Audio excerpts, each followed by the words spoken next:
आज हम एक ऐसे किसान के बेटे की कहानी जानेंगे जिसने इतनी असफलताएं देखी, मतलब दर्जनों, लेकिन फिर भी हार नहीं मानी और बना डाली दुनिया की सबसे बड़ी कार कंपनियों में से एक, ह्युंडई।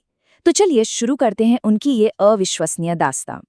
तो जरा सोचिए, एक तरफ दुनिया की सबसे बड़ी कार कंपनियों में से एक और दूसरी तरफ एक गरीब किसान का बेटा जो दिन में 17 घंटे सिर्फ 2 वक्त की रोटी के लिए खेतों में पसीना बहाता था। ये कहानी बस एक कंपनी की नहीं है, ये कहानी है कि कैसे एक इंसान मुश्किल से मुश्किल हालात पर भी जीत हासिल कर सकता है। तो शुरुआत करते हैं उनकी कहानी के पहले पन्ने से। नाम है चुंग जू युंग। साल था 1915 और वो कोरिया के एक बहुत ही गरीब किसान परिवार में पैदा हुए थे। और यहीं से उनके कभी हार न मानने वाले जज्बे की कहानी शुरू होती है। उन्हें खेती की जिंदगी से बाहर निकलना था, बस यही एक सपना था। और इसी सपने के लिए वो बार बार घर से भागे। सोचिए, 1 बार, 2 बार, 3 बार, हर बार उनके पिता उन्हें ढूंढकर वापस ले आते, लेकिन वो थे कि मानते ही नहीं थे।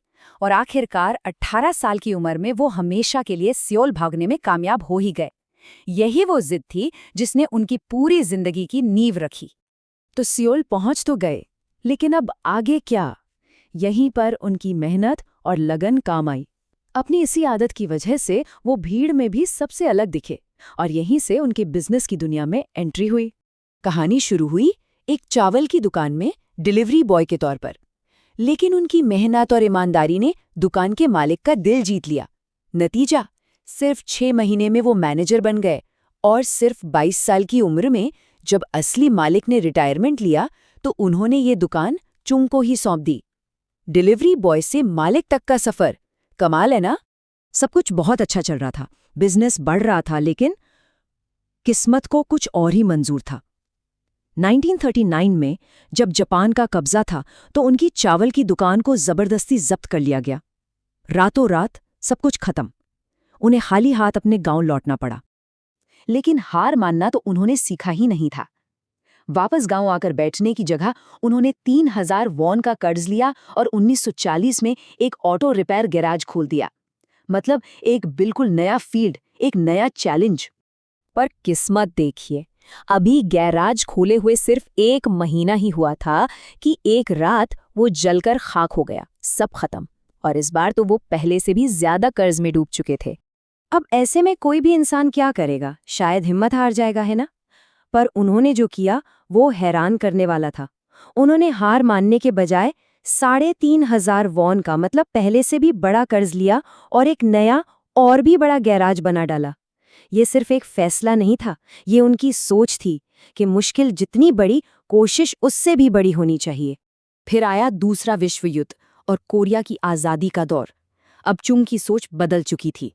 वो सिर्फ अपना बिजनेस नहीं बनाना चाहते थे, अब उनका सपना था अपने देश को, अपने कोरिया को फिर से खड़ा करना। और इसी सपने के साथ 1947 में उन्होंने ह्युंडई सिविल इंडस्ट्रीज की नींव रखी। उन्हें युद्ध के बाद देश के पुनर्निर्माण में एक बहुत बड़ा मौका दिखा। उनका बचपन का जो कंस्ट्रक्शन का शौक था वो अब देश बनाने के काम आने वाला था। और इसके बाद ह्युंडई ने पीछे मुड़कर नहीं देखा। अमेरिकी अधिकारियों का भरोसा जीतकर उन्होंने बड़े बड़े प्रोजेक्ट्स हासिल किए। दक्षिण कोरिया का पुनर्विकास हो, बड़े बड़े एक्सप्रेसवे बनाने हों, बांध बनाने हों, या फिर देश का न्यूक्लियर पावर प्लांट, हर बड़े काम में ह्युंडई का नाम सबसे आगे था। वो देश का आधुनिकीकरण कर रहे थे। कंस्ट्रक्शन का साम्राज्य तो खड़ा हो चुका था, लेकिन चुंग यहीं रुकने वालों में से नहीं थे।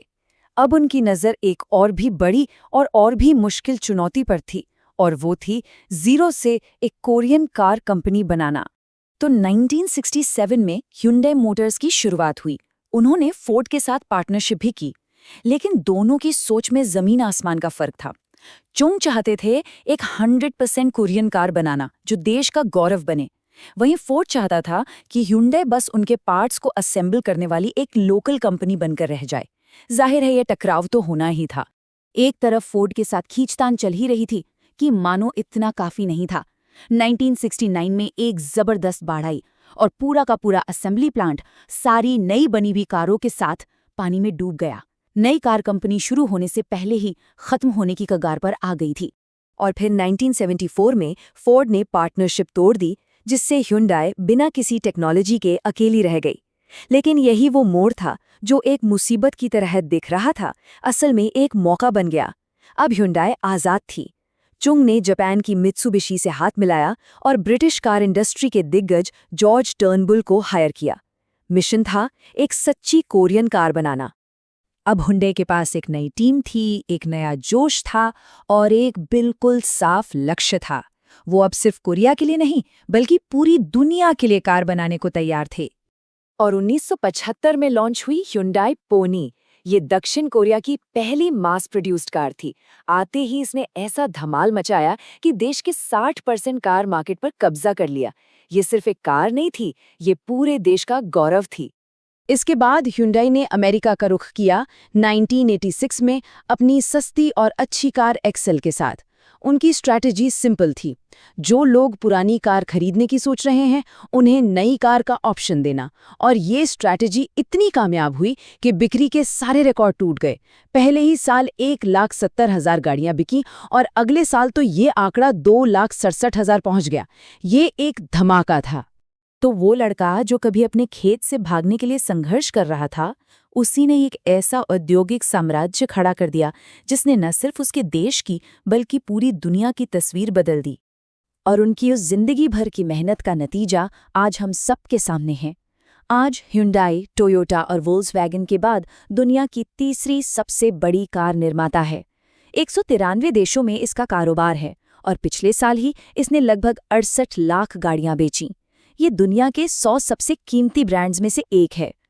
तो चुंग जू यंग की कहानी सिर्फ एक कार कंपनी बनाने की कहानी नहीं है। ये कहानी इस बात का सबूत है कि अगर कोई इंसान हार मानने से इनकार कर दे तो उसकी हिम्मत और जिद की कोई सीमा नहीं होती। वो किसी भी मुश्किल को पार कर सकता है और एक ऐसी विरासत बना सकता है जो हमेशा प्रेरणा देती रहेगी।